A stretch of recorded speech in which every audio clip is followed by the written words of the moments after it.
So yeah, I wanted to reveal this kind of secret passageway because there's so much traffic in the morning and now, so I'm just taking this shortcut that never lets me down. I can see it's a very nice way to go, and there's never traffic even at the peak times in 101 and that whole area. So 280 also, yeah, like in this rush hour nowadays, since the technology explosion, like everybody is moving here now, and there's traffic like way more than usual, but there's still a few routes that nobody knows about. And yeah, this one.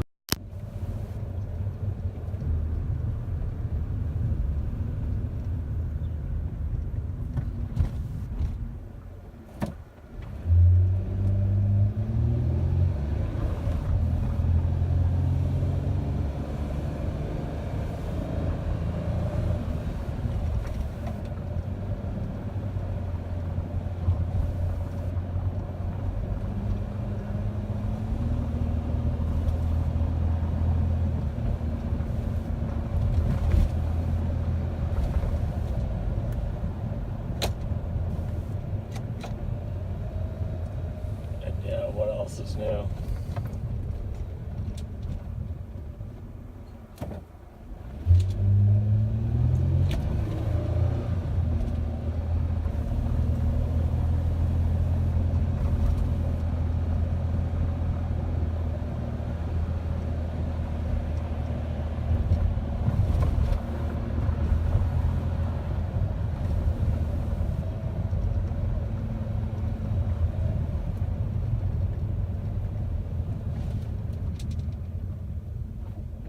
But yeah, about this route, I mean, it's kind of like a sports car route because it goes through Atherton, and it's a kind of just nice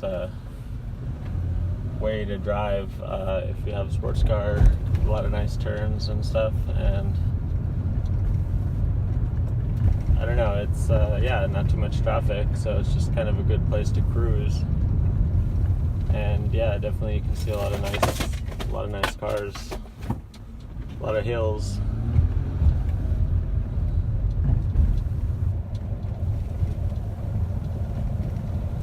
But it's part of it's residential, and then it turns into kind of highway, but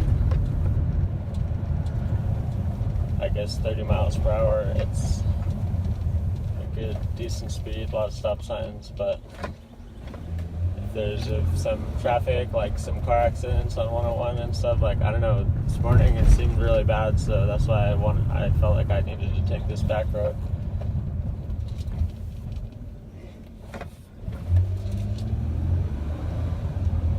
And yeah, there's not too much I know about this road, yeah, besides the fact that I like to see some nice cars. Definitely see them on this road.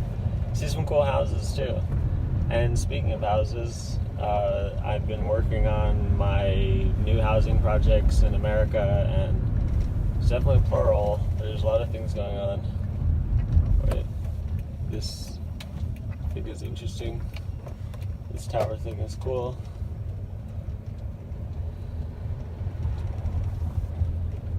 And yeah, the new housing project, plural, projects, because there's the shuttle bus with the guy in Santa Rosa who's blind, and, you know, trying to help him and his family. They're living in my shuttle creation that, you know, I bought it cheap, and they're renting to own. You know, rent to own is a good concept that can help people. You know, this universal basic income thing is one thing, but kind of, you know, non-predatory lending type of thing, like basically rent to own with low interest. It's pretty much a really perfect way for people to get a vehicle, and especially a vehicle that has some kind of living space. And not only that, you know, my big idea, which is just based on some idea I've seen in some Chinese architectural design, is like, you know, you have a kind of vending space or like a shop space on the bottom floor, and then like on the top floor or in some different space you have a, you know, like a living space, you know, basically like not just like a mobile house and not just like a mobile business, but some kind of hybrid of that, because a lot of stuff to sell, and if you provide people with a design that helps them plug in different things that they can make money off of, whether it's like t-shirts or just anything you can sell, like fruits and vegetables, what else, like merch and information, books, sell some books, and it's basically drop shipping. I was listening to the Breakfast Club podcast. They were talking about buying stuff from the dollar store, Dollar General, I think, or something, and that you can buy stuff and then like sell it on eBay or something for a profit. That's pretty awesome. And the whole concept of drop shipping, that's cool. I kind of get it. It makes more sense to me now. I mean, you're connecting people to just different stuff like that they need in a different way. You're finding it in one place as the finder, and then you're connecting it with a seeker, and by giving somebody something that they're looking for, you're helping them. And even if you're charging more, I mean, that's how business is in a shop. People buy stuff wholesale and they mark up the price. That's how they make a shop. That's how they make their business. So it takes a lot of work to find the product, get the product, and but the housing design, that mobile concept, I'm into that. But I'm already bought this one land up north, and now that it's getting warm, I think it's finally time I can design some stuff, build something up there. But I've been really thinking about Southern California. Like, I'm thinking I should try to get some cheap land down in the kind of desert area down in Southern California, because mostly, just because I want to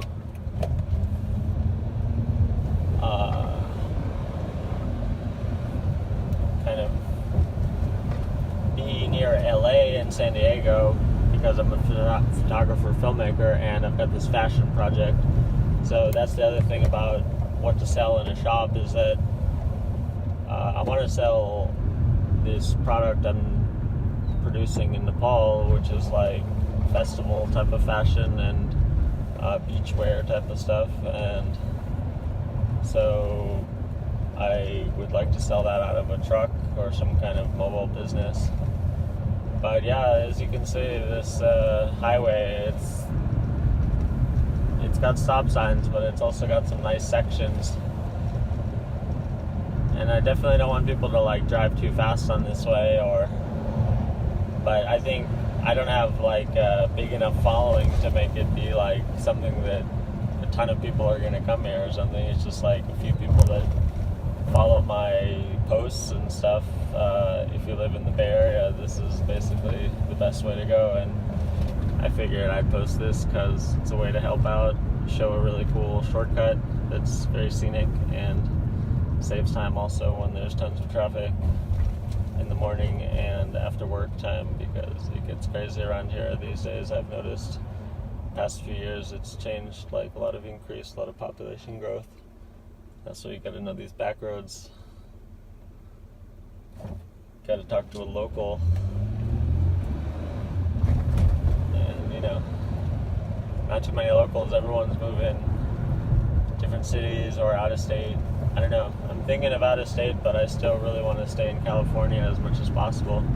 So I'm looking places like on the border of like Nevada and Arizona, and I don't know, just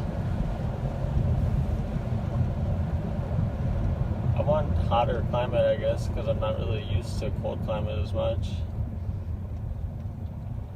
But let's see, as soon as I start building houses, and but like cool wood houses that, anyway, it was just surprising, like a couple of acres, and a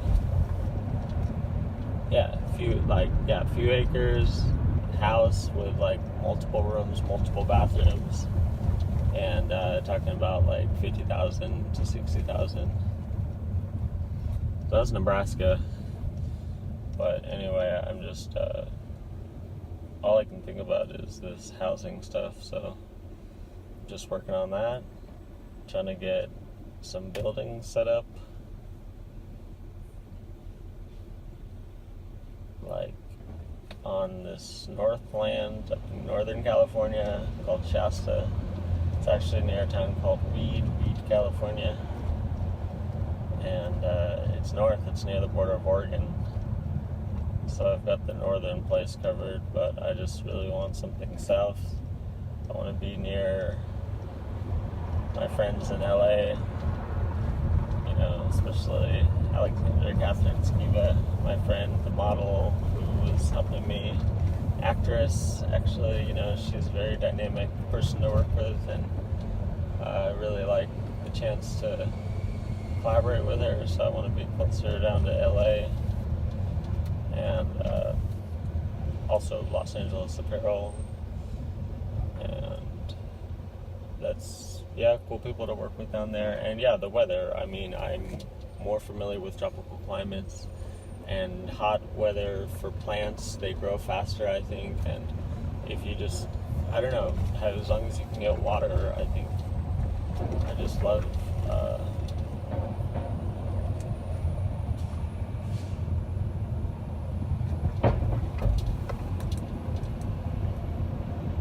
so yeah, I guess that Alameda de las Pulgas is elusive because it's got a lot of random bending. I just turned on the El Camino accidentally. So going back, I mean,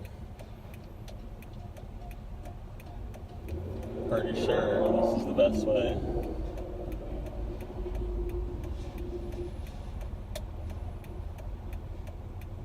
But yeah, so the gig economy, I was making some videos about that, renting cars and driving for Uber and Lyft. That's kind of a cool job, but you know, I'm still looking for better work, and not only that, studying.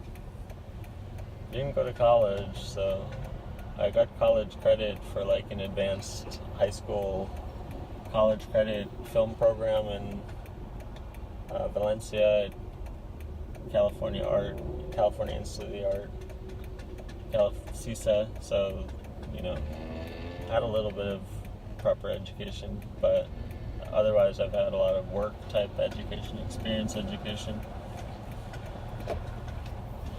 and I just want more, I don't know, business, things like design, graphic design, motion graphics, things with editing and filmmaking, because I don't know, kind of tried a bunch of stuff. I want to try some new stuff, get some new ideas to be better at filmmaking, make better videos, make my, anything to make my YouTube channel better.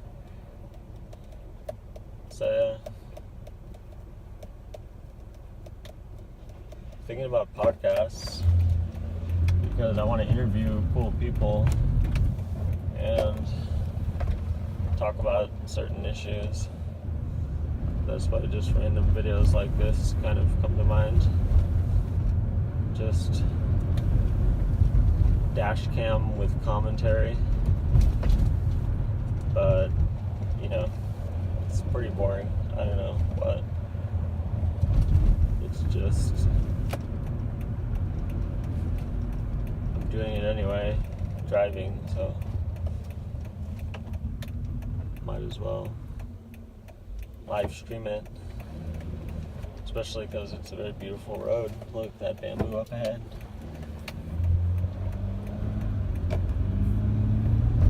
Alright, back on Alameda de las Pulgas. I don't know what happened there.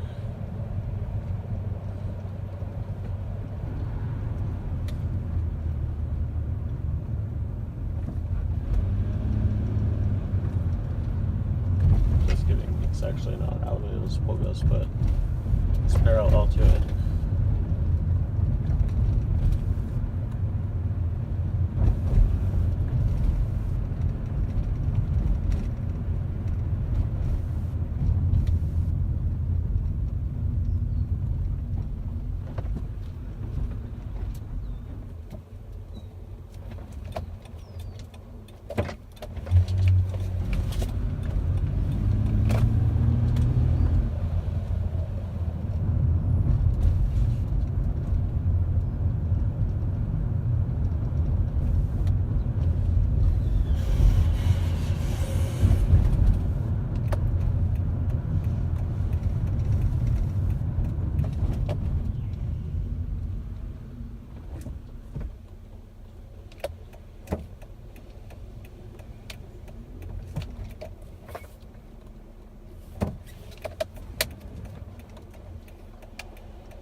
a little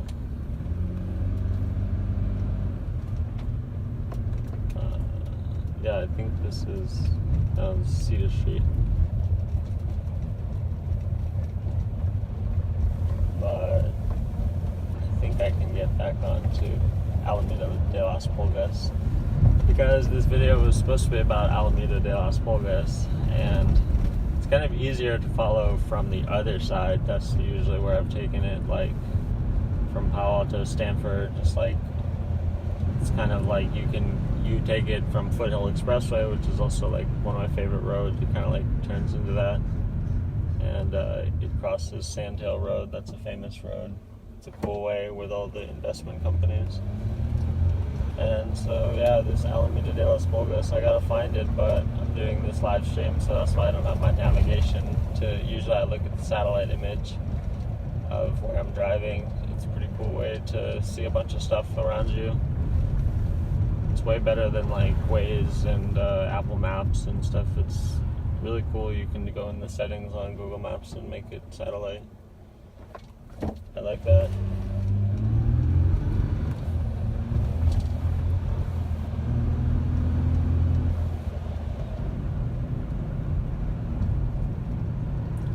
So yeah, I guess I have to end this because I need to find that road that I'm trying to document. So yeah, thanks for watching. Check it out on Google Maps, Alameda de las Pulgas.